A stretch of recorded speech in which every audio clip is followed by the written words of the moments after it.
ಕಾಶಿ ಜ್ಯೋತಿರ್ಲಿಂಗ ದರ್ಶನ ಪಡೆಯಬೇಕೆಂಬುವವರಿಗೆ ಇಲ್ಲಿದೆ ಸಂತಸದ ಸುದ್ದಿ. ಶಿವಮೊಗ್ಗದಿಂದ ಹೊರಡಲಿರುವ ಕಾಶಿ ಅಯೋಧ್ಯ ಯಾತ್ರೆಯಲ್ಲಿ ಹಿಂದೂ ಸಂಪ್ರದಾಯದ ಪ್ರಮುಖ ಯಾತ್ರಾ ಕೇಂದ್ರವೆಂದು ನಂಬಲಾದ ಕಾಶಿಯ ಜ್ಯೋತಿರ್ಲಿಂಗ ದರ್ಶನ, ಅಯೋಧ್ಯ, ಸೀತಾಮಡಿ, ಗಯಾ ಮತ್ತು ಬುದ್ಧಗಯಾ ಕ್ಷೇತ್ರಗಳಿಗೆ ಭೇಟಿ ನೀಡಲಿದ್ದೇವೆ. ತಿಂಡಿ ಊಟದ ವ್ಯವಸ್ಥೆ ಜೊತೆಗೆ ವಿಶ್ರಾಂತಿ ಪಡೆಯಲು ರೂಮ್ ವ್ಯವಸ್ಥೆ ಕೂಡ ಇರುತ್ತದೆ. ಜೊತೆಗೆ ಈ ಯಾತ್ರೆಯಲ್ಲಿ ಅನುಭವವುಳ್ಳ ಗೈಡ್ಗಳು ಕೂಡ ನಮ್ಮ ಜೊತೆ ಪ್ರಯಾಣಿಸಲಿದ್ದಾರೆ. ನೀವು ಕೂಡ ಈ ತೀರ್ಥ ಕ್ಷೇತ್ರಗಳ ದರ್ಶನ ಪಡೆಯಬೇಕೆಂದರೆ ಹಿಂದೆ ಕರೆ ಮಾಡಿ 94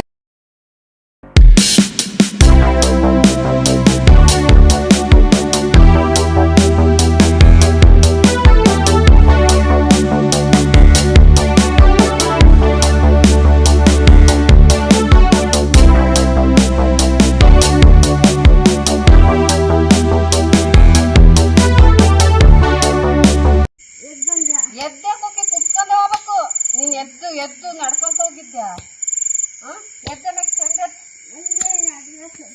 ನೀನ್ ನಡ್ಕೊಂಡು ಹೋಗು ಅಂತಿಲ್ಲ, ಕುತ್ಕೊಂಡೇ ಹೋಗು. ನೀನ್ ಹೋಗು, ನೀನ್ ಬಿಡ ತನಕ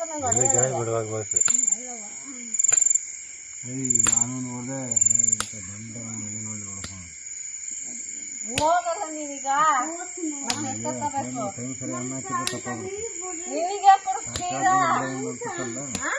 ಸಂಕ ಅಷ್ಟೇ ಅಲ್ಲ, ಇನ್ನೂ ಹಾಕತ್ತೀಗ. ಇನ್ನು ನನ್ನ ಹತ್ರ ಬಾಳ ಅದಾವಲ್ಲಿ, ಒಂದೇ ಇಲ್ಲ. ಹೋಗಲ್ಲ ಮತ್ ಹೋಗು. ಯಾಕೆ ತಡಿಬೇಕು ನೀನೀಗ? ಯಾಕೆ ಕೊಡಸ್ತೀನಿ? ನೀನು ನಾಟಕನ ಮಾಡೋಕತ್ತೀಯ? ಒಂದ್ ಮುರ್ಕೊಂಬರೋಗ್ರು ಅಂದ್ರೆ ಮುರ್ಕೊಂಬರಂಗಿಲ್ಲ ಅವರು. ಆ ಮಗ್ಳಿಗೆ ಏನಕ್ಕೆ ನೋವು ಆಗಲ್ಲ. ಹೋಗ್ರು, ನಡಿ ನಡಿ. ಹೋಗಲ್ಲ ನಿನಗೆ ಅವ ಹೇಳೋದು ಬೈಯೋದು ನಾಳೆ ಹೋಗ್ತಾರೆ. ಎಲ್ಲಿಂದ ತರೋಣ? ಸರ್ ನನ್ನ ಹೆಸರು ಪ್ರಭಾಕರ್ ಅಂತೇಳಿ, ಒಳವನ್ನೂರು ನಮ್ಮದು ಸರ್. ಅದು ನಮ್ಮ ಚಿಕ್ಕಪ್ಪನ ಮಗಳು ಅಕ್ಕ ಆಗ್ಬೇಕು ಸರ್. ಅಕ್ಕನಕ್ಕಿಂತ ನಮ್ಮ ಸ್ವಂತ ಅಕ್ಕನೇ ಸರ್ ಅವರು.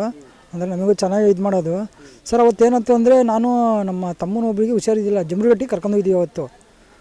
ಕರ್ಕೊಂಡು ಹೋದಾಗ ಏನಾಯಿತು ಅಂದರೆ, ಈ ಅಮ್ಮಗೆ ಬಂದಿತ್ತು ಅದು ಚೌಡಮ್ಮ ಅಂತ ಹೇಳಿಲ್ಲ. ಊರು ಗ್ರಾಮದಲ್ಲಿ ಏನು ಮಾಡಿದ್ರು ಅಂತ ಅಂದರೆ, ಚೌಡವ ಅಂತ ಅವರು ನಂಬಿಲ್ಲ. ಈ ಅಮ್ಮ ಏನು ಮಾಡ್ತು ಅಂದರೆ, ನಾನು ಡೈರೆಕ್ಟಾಗಿ ಕೇಳ್ತಾ ನಿಜ ನೀನು ಚೌಡವಾಗಿದ್ದರೆ ನಾನು ಹೇಳ್ದಾಗ ನೀನು ಮಾಡು ಅಂತಂದೆ.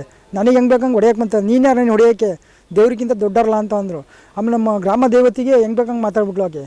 ನಮ್ಮ ಗ್ರಾಮ ದೇವತೆ ಅಂದರೆ ಹೊನ್ನೂರಮ್ಮ. ನಾನು ಅಕ್ಕಿಗಿಂತ ದೊಡ್ಡಳು ಅಂತ ಅಂದರು. ನೀನು ಅಕ್ಕಿಗಿಂತ ದೊಡ್ಡಳಿದ್ರೆ ನಾನೇ ಕೇಳುವಂತ ಅಂದೆ.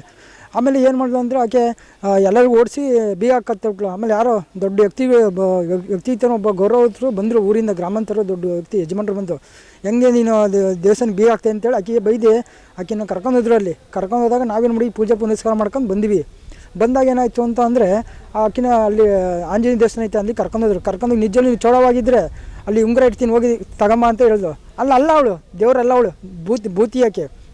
ಹಂಗಂತೇಳಿ ಆಯಿತು. 15 ಸಾವಿರ ಇದು ಮಾಡಿದ್ರು. ಏನಂತಂದರೆ, ಊರಲ್ಲಿ ಬಂದಿರೋ ಇದಕ್ಕೆ ಚೌಡಮ್ಮ ಅಂತೇಳಿ 4 ಜನಕ್ಕೆ ಹೇಳಿದ್ರಲ್ಲಿ.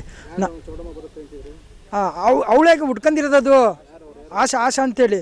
ಅವಳೇ ಹುಡ್ಕೊಂಬಂದಿದ್ದು. ಅವಳಿಗೆ ಏನು ಯಾರು ಮಾಡಿಸಿದ್ರೆ ಗೊತ್ತಾ? ಅವಳಿಗೆ ಭೂತ ಬಂದಿತ್ತ, ಭೂತ ಅಲ್ಲ ಪಿಚಾಚಿ ಬಂದಿತ್ತು ಆಕೆಗೆ. ಅವಳೇ ಹುಡ್ಸ್ಕೊಂಡು ಬಂದಿದ್ದಾರೆ. ಬಂದು ಅಲ್ಲಿ ಎಲ್ಲರಿಗೂ ಗಲಾಟೆ ಮಾಡಿ ಗ್ರಾಮತಿಗೆಲ್ಲ ದೊಡ್ಡ ಇದು ಹಗರಣ ಮಾಡಿ ಎಲ್ಲ ಮಾಡಿ, ಅಲ್ಲಿ ಊರಿನ ಯಜಮಾನರು ಒಬ್ಬ ಬಂದರು, ವ್ಯಕ್ತಿ ಒಳ್ಳೆ ವ್ಯಕ್ತಿ. ಅವ್ರು ಬಂದೆಲ್ಲ ಎದುರಿಸಿ ಬೀಗ ತೆಗಿಸ್ರು. ಯಾರ್ಯಾರು ದೇವಸ್ಥಾನಕ್ಕೆ ಬೀಗ ಹಾಕ್ತಾರೆ ಸರ್, ಅದು ಚೌಡವ ಅಲ್ಲ ಅದು. ಆಮೇಲೆ ನಾನು ಕೇಳಿದೆ ಆಕೆ ಡೈರೆಕ್ಟಾಗಿ. ಆಕೆ ಏಕಾವಚನ ಬೈದೆ, ದೇವ್ರ ಇದ್ರೆ ನಾನು ನೀನು ಕೇಳ್ಬೇಕಂತೆ. ನಾನು ಕೇಳೋಲ್ಲ, ಹೊಡೆಯೋಕ್ಕೆ ಬಂದೆ, ನೀನು ಮುಟ್ಟು ನೋಡು ಅಂತ ಎದುರಿಸ್ತೆ ನಾನು. ಆಮೇಲೆ ಗ್ರಾಮಾಂತರಗಳೆಲ್ಲ ನನಗೆ ಬೈಲಿಲ್ಲ, ನೀವು ಒಳ್ಳೆ ಚೆನ್ನಾಗಿ ಮಾತಾಡಿ ಅಂತ ಅಂದರು. ಆಮೇಲೆ 15 ತಿಂಗಳು ಟೈಮ್ ತೊಗೊಂಡ್ರು ಗ್ರಾಮಾಂತರ. ನಾವು ಹೇಳೋ ತನಕ ನೀವು ಮೈ ಮೇಲೆ ಯಾರು ಬಡ್ಸ್ಕೊಂಬಿಡ್ರಿ ಅಂತ ತೊಗೊಂಡ್ರು. ಈಗ ಓಕೆ ಸರ್ ಆಯ್ತು ಒಪ್ಕೊಂಡ್ರು. ಇವನನ್ನ ಅಮ್ಮನ ಉಳಿಸ್ಕೊಬೇಕಂತ ಕರೆಯೋಕ್ಕೆ ಹೋದ್ರು. ಅವಳು ಹೆಂಗೆ ಬಂದು ಸರ್, ಗ್ರಾಮದಲ್ಲಿ ಕೇಳಬೇಕು, ಹಿಂಗೆ ಕರೆಯೋಕ್ಕೆ ಬಂದಾರೆ ಅಂತೇಳಿ ಕೇಳಬೇಕು. ಇವ್ಳು ಬಂದಿದ್ದು ತಪ್ಪು, ಇವನು ಹೋಗಿದ್ದು ತಪ್ಪೇ ಇಲ್ಲ ಅಂತ ಹೇಳ್ತಾ ಇಲ್ಲ, ಆಯಿತಾ? ಏನು ನಮ್ಮ ತಾಯಿ ಉಳಿಸ್ಕೊಬೇಕು, ಇವರಿಂದ ಒಳ್ಳೇದಾಕತ್ತೆ ಅಂತ ಹೋದ್ರು.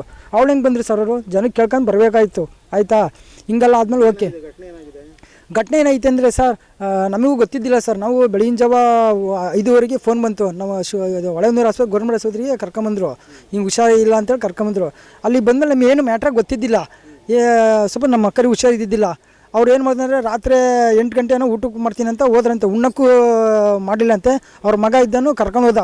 ಬಾ ನೀನು ಕರ್ಕೊಂಡು ಹೋಗಿ ಒಳ್ಳೇದು ಮಾಡ್ತೀನಿ, ಅಲ್ಲಿ ದೇವ್ರು ಬಂದಿತ್ತೆ, ಅದ್ಯಾವುದೋ ಬಂದಿತ್ತೆ ಬಿಡಿಸ್ಬೇಕು ಅಂತೇಳಿ ಅಲ್ಲಿ ಹೊರ ಕುಂದಿರಿಸಿ ಹೆಂಗೆ ಬೇಕಂಗೆ ಮಾಡಿ ಸುಮಾರು 9 ಗಂಟೆ ಸ್ಟಾರ್ಟ್ ಮಾಡಿದ್ದು. ಬೆಳಗಿನ ಜಾವ 3 ಗಂಟೆ ತನಕನೂ ಹೊಡೆದು ಹಿಂಸೆ ಆಗ್ಬಿಡುತ್ತೆ.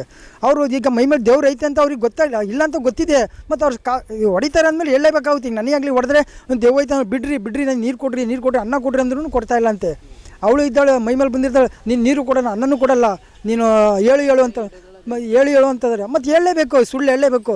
ಆಮೇಲೆ ಅವಾಗ ಏನು ಮಾಡ್ತು ಅಂದರೆ ಬೆಳಗಿನ ಜಾವ 4 ಗಂಟೆಗೆ ತಣ್ಣೀರು ಹಾಕ್ಬಿಟ್ರಾ. ಅದೇನ್ಬಿಡಿ ಅವ್ರಿಗೆ ಬಿ ಪಿ ಇತ್ತು, ಹೊಟ್ಟೆ ಹಸು ಎಲ್ಲ ಇತ್ತು, ಒಳಗೆಲ್ಲ ಮೈಯೆಲ್ಲ ಒಣಗ್ಬಿಡಿತ್ತಾ. ಅವ್ರಿಗೆ ಏನಾಯ್ತು ಅಂದರೆ ಹಾರ್ಟ್ ಅಟ್ಯಾಕ್ ಆಗ್ಬಿಡ್ತು. ಹಾರ್ಟ್ ಅಟ್ಯಾಕ್ ಆದಾಗ ಮನೆ ಕರ್ಕೊಂಡು ಅಲ್ಲಿ ಜೀವ ಅಲ್ಲೇ ಹೋಗಿತ್ತು. ಈಗ ಉಳಿಸ್ಕೋಬೇಕು ಅಂತ ಗ್ರಾಮದಲ್ಲಿ ಒಳ್ಳೇದಾಗಬೇಕು ಅಂತೇಳಿ ಕರ್ಕೊಂಬಂದ್ರೆ ಆಸ್ಪತ್ರೆಗೆ, ಅಲ್ಲೆಲ್ಲ ಚೆಕ್ ಮಾಡಿದ್ದಾರೆ, ಜೀವ ಮುಂಚೆನೇ ಹೋಗಿತ್ತು ಸರ್. ಏನೋ ನಾನು ಹೇಳೋದು ಇಷ್ಟೇ ಸರ್, ಆಯಿತಾ. ಅವ್ರಿಗೆ ನ್ಯಾಯ ಬೇಕಷ್ಟೇ, ನಾನು ಅವ್ರಿಗೆ ಸಾಯಿಸು ಅಂತ ಹೇಳ್ತಿಲ್ಲ. ಏಕೆಂದರೆ ಮುಂದಿನ ಪ್ರಜೆಯಲ್ಲಿ ಇದು ನಂಬಕ್ಕೆ ರೆಡಿ ಇಲ್ಲ ಸರ್. ಭೂತ ಚೋಡಿ ಬರ್ತವೆ, ಅದು 10 ನಿಮಿಷ ಅಷ್ಟೇ ಸರ್. ಇದು 9 ಗಂಟೆ ಇಷ್ಟಾದಾಗ ರಾತ್ರಿ 3 ಗಂಟೆ ತನಕ ಬರೋದು ಭೂತ ಚೋಡಿನೇ ಅಲ್ಲ ಅದು, ಹೌದಾ. ಹಿಂಗಿದೆ ಸರ್, ನಮಗೆ ನ್ಯಾಯ ಕೊಡ್ಬೇಕು ಸರ್. ಅವ್ರಿಗೆ ಸಾಯಿಸು ಅಂತ ಹೇಳಿಲ್ಲ. ಮುಂದಿನ ವಿಚಾರದಲ್ಲಿ ಯಾರಿಗೂ ಕೆಟ್ಟದನ್ನು ಬರ್ಬಾರ್ದು ಸರ್. ನಾನು ಅಷ್ಟು ಹೇಳ್ಕೊಂಡು ಕೈ ಮುಗಿತೀನಿ ಸರ್. ನಮಸ್ತೆ.